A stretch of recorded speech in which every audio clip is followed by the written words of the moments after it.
Hey there, language adventurers, and a super warm welcome to English Listening Boost. Hello, everyone. Great to be here. I'm your host, and today we're going to dive into something. Well, it seems simple on the surface, right? It really does. Just introducing yourself, saying hello. Exactly, but we're looking at it through a really fascinating cultural lens. Specifically, the differences between Japan and the U.S. Yeah, it's amazing how such a basic act can carry, totally different meanings. And how those little differences can sometimes cause, misunderstandings. Definitely. Bumps in the road, for sure. And for you listening, someone who wants to get this stuff quickly and really understand it, this deep dive, it's going to be packed with practical insights. Absolutely. Stuff you can actually use if you're interacting across these cultures. So, ready to jump in? Let's do it. Okay, so first off, why is just saying, hi, my name is Canner, why is that even such a big deal across cultures? Well, it's more than just names, isn't it? It's really the first step, the foundation for any kind of social connection. Like building relationships, personal or professional. Exactly. It sets the whole tone. That first interaction really matters. Right. First impressions, they stick. So you mentioned misunderstandings. If that first intro goes a bit wrong because of cultural stuff, how bad can that be? It can actually be surprisingly impactful. Yeah. If things get off on the wrong foot, it can kind of linger. Makes sense. Yeah, it might make building trust a little bit harder down the line, whether it's with colleagues or, new friends. Wow. Okay. And you also mentioned the purpose of introducing yourself might be different. That's a key point. What are you actually trying to achieve with that intro? Is it about fitting in, showing where you belong? Like in a group. Right. Or is it more about showing off your unique skills, making a direct individual mark? Interesting. Okay, so let's dig into the Japanese style first. What are the big cultural ideas behind it? Well, in Japan, there's this huge emphasis on the collective, the group. Family, school, company, that kind of thing. Exactly. Belonging is really important. And communication tends to be high context. High context. What does that mean exactly? It means a lot isn't said directly.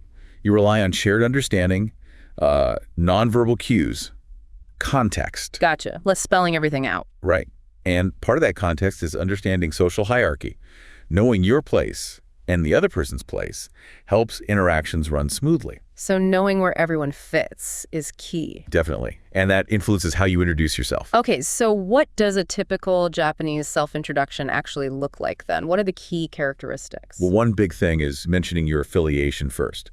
Often you'll hear the company or school name before the person's actual name. Really? Before their own name? Yeah. It establishes that context, that group belonging right away.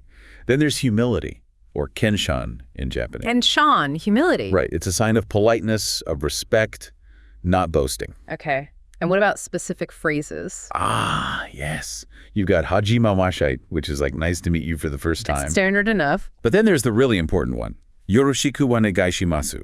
Yoroshiku onegaishimasu. You said that's a tricky one to translate. It really is. It kind of bundles together, please treat me kindly. I look forward to this relationship. Let's work well together. All with this undercurrent of humility. Wow. That's a lot packed into one phrase. It is. Yeah. And there's no single perfect English equivalent, which is why it can sometimes feel a bit ambiguous to an American ear. Yeah, ambiguous, yeah. Because Americans might expect something more direct. Exactly. So after the affiliation and these phrases, what else do they share? Typically, the focus stays on the group connection for a bit. It's less about personal achievements right away. Okay. You're more likely to hear about their commitment, their eagerness to learn, how they want to contribute to the team or the environment. So less, here's what I've done, and more, here's how I'll fit in and try hard. Precisely. It's about signaling cooperation, prioritizing fitting in over, say, selling yourself. That phrase really sticks, fitting in versus selling yourself. It highlights such a core difference. It really does. Yeah. The introduction is almost like a ritual to confirm the social order and show you're going to be a team player. Okay, I think I'm getting a clearer picture of the Japanese approach. Let's flip it now. The American style. What are the cultural foundations there? Well, it's almost the mirror image in some ways. The big emphasis is on individualism. Uniqueness, being your own person. Right. Autonomy, self-realization, what you as an individual can do. And the communication style is generally low context. Low context, the opposite of high context, meaning? Meaning clarity and directness are valued. Say what you mean. Get straight to the point. Less reliance on unspoken understanding. Yeah. Direct. Clear. And there's a huge value placed on personal accomplishments. No. Results. What have you achieved? Got it. So how does that translate into the actual introduction, key characteristics? You'll usually hear people highlighting their personal skills, their achievements, what makes them stand out, their unique selling point. Selling point. There's that contrast again. Exactly. Communication is direct, concise. Get the essential info across efficiently. And there's often a focus on past results and how you can contribute in the future. Like, how can I add value here? So what kind of specific information would someone typically include? Usually starts with a name, of course, then relevant work history, background, things that support that selling point. Skills, experience. Definitely. Key skills, experiences, and ideally, things you can quantify. Numbers make an impact. Quantify, like increased sales by 20%. Exactly like that. Yep. Shows concrete results. It's also common to state your purpose clearly. Why are you talking to this person? Networking, job, collaboration. What do you offer or seek? And you mentioned the elevator pitch earlier. That fits right in here, doesn't it? Perfectly. It's the embodiment of that American style. A very short, persuasive intro designed to grab attention and convey your value proposition quickly. Like in an elevator ride, hence the name. Precisely. It's all about efficiency and making an impact. Practicality and results. Okay, so we have these two quite different approaches. Harmony and fitting in versus standing out and individual achievement. It seems almost inevitable that there'd be misunderstandings when these styles meet. Yeah, that's where things can get tricky. Can you give some specific examples, like when the Japanese style bumps up against American expectations? Sure. Let's take that Japanese humility, the kenshan, downplaying achievements. Right, politeness in Japan. Exactly.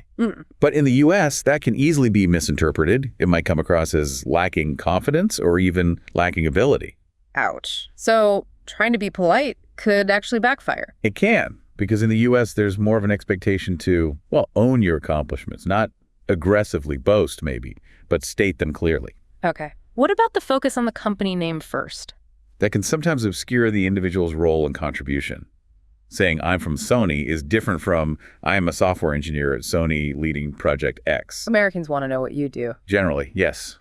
What's your specific role, your expertise? That affiliation first approach might feel a bit too general. And those indirect phrases like yoroshiku wanagaishimasu. Since it lacks that direct one-to-one translation, it can sound vague or non-committal to an American who's used to clear requests or statements of intent. And just indirectness in general, reading between the lines. That can be tough in a low-context culture like the U.S. Americans generally prefer things spelled out. Even implying no instead of saying it directly can cause confusion or seem inefficient. So it's verbal. But what about nonverbal stuff? That must play a role too. Oh, absolutely. Nonverbal cues are huge. Like, what are the big differences there? Well, eye contact is a classic one.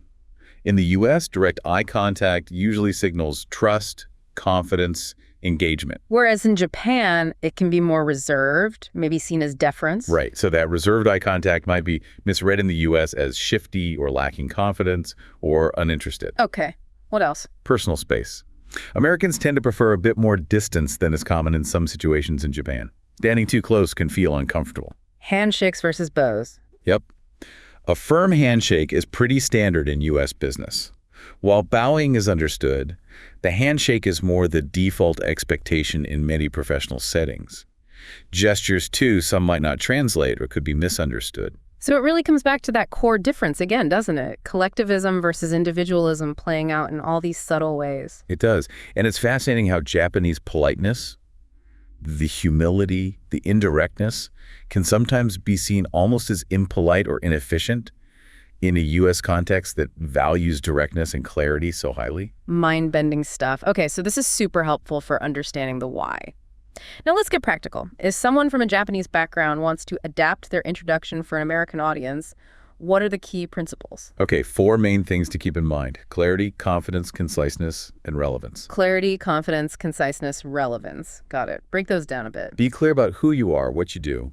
Project confidence, even if it feels a bit unnatural at first. Be concise, respect people's time, get to the point, and make sure what you say is relevant to the situation and the person you're talking to. Makes sense. What absolutely has to be in there? The must-haves. Your full name, definitely. And actually, offering a nickname can be really helpful if your name is hard for English speakers to pronounce. That's a good tip. Makes it easier for them. Yeah, shows consideration.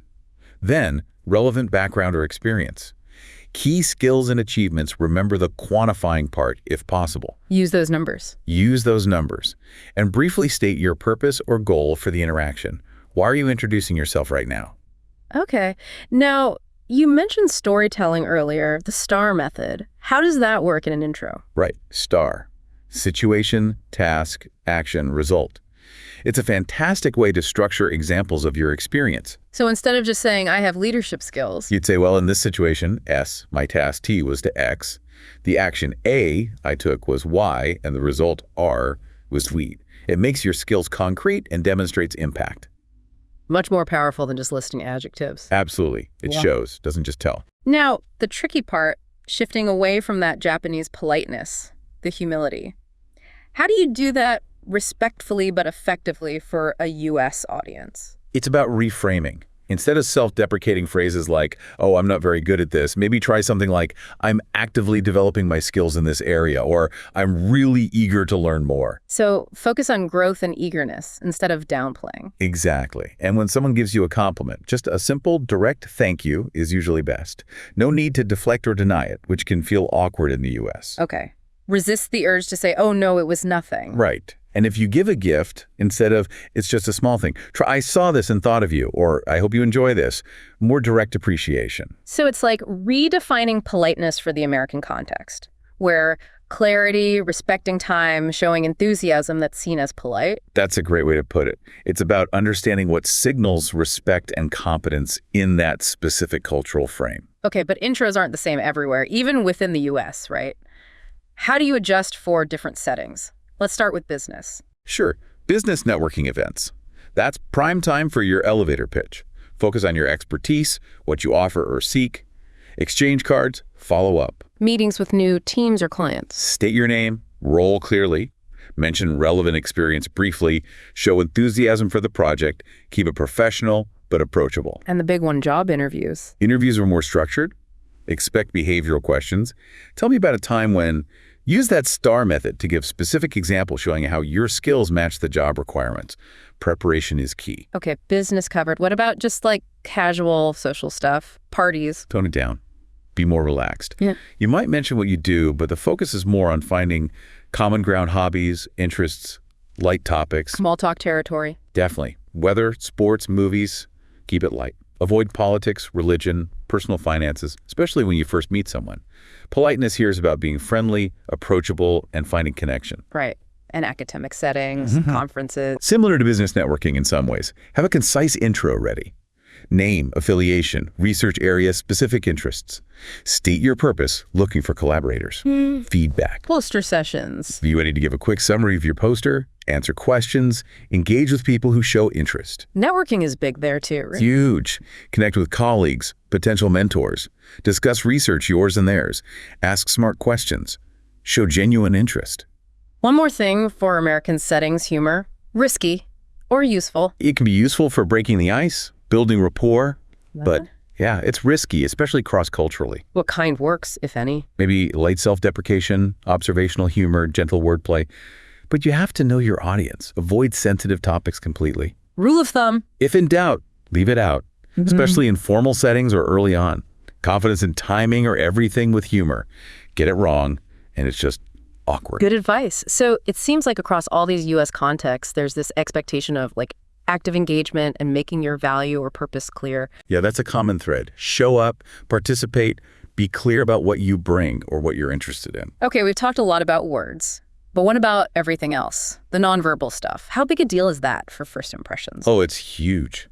Some studies suggest nonverbal cues have an even bigger impact than the words themselves, especially when there seems to be a conflict between them. Really? Wow. So what are the key nonverbal differences, again, between Japan and the U.S.? We mentioned eye contact, more direct in the U.S.